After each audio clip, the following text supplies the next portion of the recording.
ఇద్దరు వ్యక్తులకు చెప్పండి, నేనే యాత్ర చేయను. ఒకటి మన వేదాల మంది అంజన, ఒకటి సదానంద యాదవ్ అన్న. వీటికి చెప్పండి, నేను యాత్ర చేయను. నేను ఏ యాత్ర చేసినా నాకు విన్నదంగా ఇద్దరు మహానుభావులు. నేను చాలా సందర్భాల్లో నేను సమావేశాల్లో చెప్తాను, పాత బస్తీ ఒక ఇద్దరు వ్యక్తుల వల్ల సస్యశ్యామలం ఉంది. ఆ ఇద్దరు వ్యక్తులే విధాన మంది అంజన్న, సదానంద యాదవ్ అన్న అని చెప్పి గట్టిగా చెప్పారు.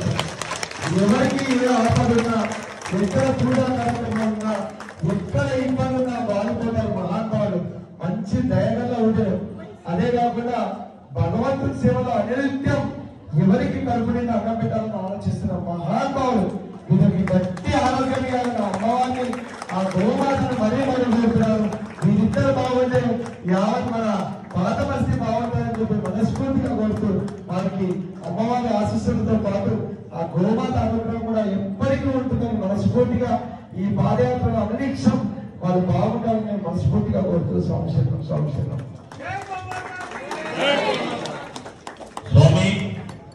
నేను అమ్మవారు నా ఎత్తి మీద చేయబెడితే ముందు తిరుగుతాను. అమ్మవారు దయ వల్లనే ఇంటి మీద గుడి కట్టుకున్నాం మేము. ఇంకోటి 126 రోజుల్లో ఒకటి గుడి కట్టేశాం మొత్తం.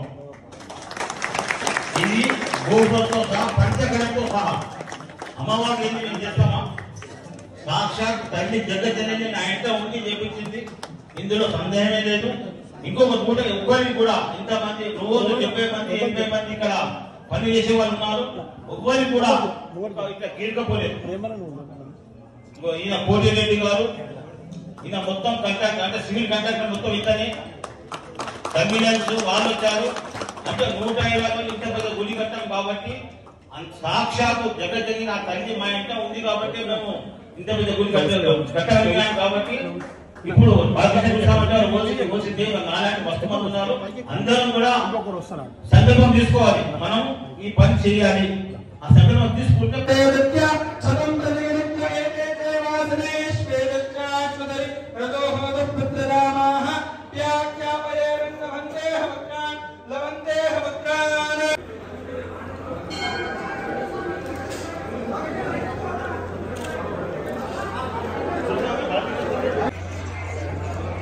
చాలా ఇష్టం. ఎన్నోసార్లు పాదయాత్ర రావాలంటున్నాను. వీళ్ళ దగ్గర